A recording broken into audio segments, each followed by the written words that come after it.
This lesson will describe how best to prepare hard copy log sheet data prior to data entry. On receipt of the log sheets, enter them into the data registry component of Toughman and batch them. See the specific lessons on data registry for more information.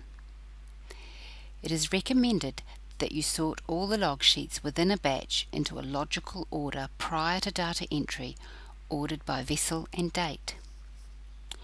When you prepare the log sheets before entering them into Toughman, check that the trip totals have been entered. If not, you have to calculate the trip totals by summing or adding up each of the columns and entering them into the trip total line at the bottom of the form, down here.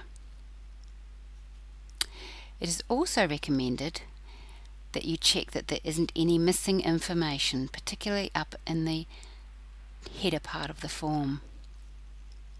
For example, you may be missing the return port or the return date.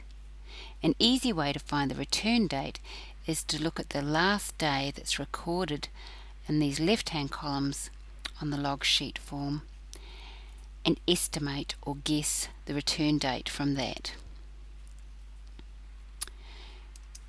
You might also need to check for obvious errors in the data.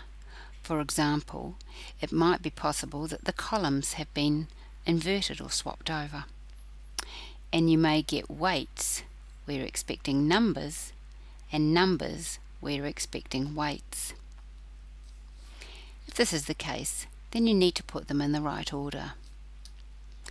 If there are serious problems with the quality of the log sheet data, it may be necessary to liaise with a fishing company to resolve these issues.